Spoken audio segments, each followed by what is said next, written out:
could start to eliminate both milk and soy from your diet. Okay, but it takes about 2 to 3 weeks for it to really kind of get out of your breast milk for him to not be exposed to that. I can absolutely eliminate milk. Okay. And soy. And soy, because soy also cross-reacts from that. My diet. I have no problem doing that at all. So I would suggest you start doing that today. I will. Okay. I will. And in the interim, because we're seeing these specks of blood, if you wouldn't mind, at least kind of for the next 48 hours, just kind of pumping and dumping, so to speak. Absolutely. So that he can just get all progestamil, and let's see kind of where the nature of these kind of specks of blood get to. I like that. So pumping and dumping. dumping. Pumping and dumping. Did you just come up with that one? Yeah, I like that. That's an old Pump favorite. and dump. So, hold on, please. I pump and dump for how long? So I would do at least for 2 days. 2 days. Okay. Start on the milk and soy elimination, and then you can kind of start to reintroduce it back slowly. Okay. Because mainly, obviously, I want to get the bleeding under control, because I don't want to have to worry about that we've got these varices stuff going on. And if it's just something as simple as, oh, it's just the milk protein, which kids outgrow, so this is not a long-term thing. Often around 9 months to a year of age, we'll reintroduce it back in, either on formula or whole milk, depending what age that we do it at. Okay. And the other thing we could double check too is sometimes if they're having lots of poops, they can also get like tiny tears in their bottom too that can cause it, like we call them fissures. So we'll also make sure when we check out his bottom that he doesn't have that. I don't think he does, but yeah, you can look. What you're describing sounds Because he doesn't have any solid stools okay. at all. Right. I mean, it's, you know, sometimes it's foamy, sometimes it's hot, and it's just, Yeah. you know what I mean? It's just coming right out. Yeah, and sometimes though with those, because of the frequency of how often they're happening, they can still get those. Okay. Yeah, Right. so we'll just double check. Do what you gotta do. And we'll tell this to your Kaiser GI doctor as well, because they're very comfortable with managing this, you know, as I said, from a non-liver perspective as well, too. Okay.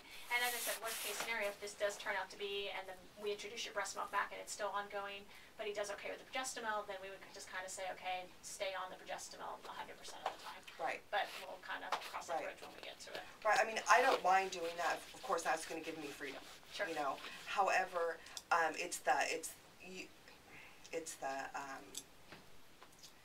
how do I explain it? It's the closeness that he needs. bonding. The bond, do you know what I mean? Yeah, I agree. Yeah. And that's why we don't ever want to Right. take that away from you, Right. because we think you can still breastfeed and have breast milk. Right. We just obviously have to balance it with the nutrition standpoint as well. Absolutely. That he's getting. And it sounds like you guys are already there with that balance with the formula. Yeah. From that standpoint. Okay. So at least now, you know, from a bleeding perspective, and probably what we'll do is just maybe do a heel poke today, unless you need a blood type for some reason. Okay, so we'll go ahead and just check his blood count today to make sure that it hasn't changed dramatically, though it doesn't sound like based on, again, the volume of the blood that you're telling me from that standpoint. Ask him about that butterfly thing that James does. And that It's special not a tape. butterfly. He's got the really small veins, and so they usually use a preemie needle. Okay, yeah, so our lab's pretty good down here in terms of dealing There's with one kind of babies. tape that he can't use out, like that clear tape. Yeah. Yeah. We're at a children's hospital, so they Okay. will Yeah. use the ace bandage looking like stuff for sure. Yeah, so back to the original discussion about things that we look at that would indicate need for a transplant. As I said, it's not just the jaundice from that standpoint. It would be if he developed issues with the bleeding from that standpoint. And even if he had bleeding, we have interventions that we could do to kind of stop the bleeding. So at any time he were to vomit bright red blood or have one of those dark melanotic stools, you need to go to your closest emergency room. So don't come here. You can go to, you guys are up in Oakland? Or? Actually, we're in Vallejo, but I'd probably go to Vallejo and then have my ambulance in. Right, To the so you Oakland. always need to go to a closest emergency room, and Oakland knows how to deal with these bleeding issues as well too. So it's not like you have to come here by any means, you need to get to a closest hospital. Right, it would be Oakland. Correct. Same thing with infectious risk, you know, with those cholangitis stuff, any fevers, you need to talk with your local doctor, and they will sometimes draw liver labs to see if there's signs of inflammation, and that would, you know, require doses of I take his antibiotics. temperature all day. Okay, yep. I'm not joking. Yeah. I have she the does. temple one. Well, you don't have to do that. I just do. I have it right next to me. I'll feed him a bottle. If it feels a little warm, I already take his temperature. And then the other thing is growth. You know, so I think we're just starting to get to know him now. Yeah. My personal opinion, as of like today, right now, if you pinned me down to say, should I put him on the list, I would actually say no for today. Oh, But I don't say think- that. But I think 2 weeks from now, and again, this is, my opinion doesn't weigh in on all of this to begin with, just so you know. You'll meet the transplant surgeons, and then we have a panel that convenes every Friday where we'll present him as well.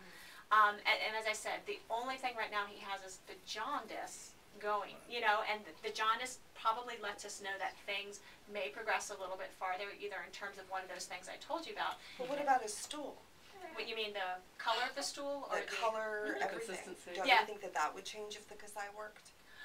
Right. So what I'm saying is Right. the size likely not working. I can tell you that just based on the Okay. number, not Okay. regardless. of But skill he's from just that not standpoint. thick enough to go on the transplant list. Correct, because a lot of it is based on the score, and because his liver is doing what it needs to do otherwise in terms of clotting and producing protein, his score would be very low, and it would be difficult to get an offer. And you also want to balance the timing of it. It's a very delicate thing. Not saying we don't transplant 3 months olds all the time when they need it, but even gaining 2 pounds, makes a big difference in terms of just the room that's in there from that standpoint. So we always look for that balance, and as long as we can keep getting him to gain weight, he doesn't develop the complications of bleeding, infection, or lots of fluid in his belly. I know he's had a past history of a little bit of fluid.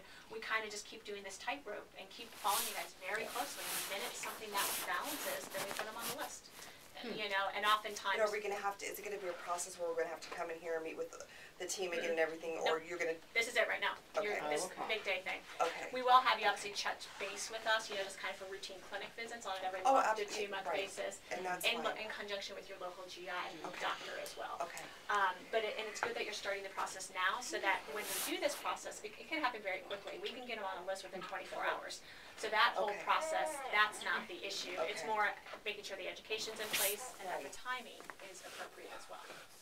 Okay. The other option that the transplant surgeons can discuss in more detail with you is what's called living-related donation. I don't know if that's something you had heard about, And we're definitely interested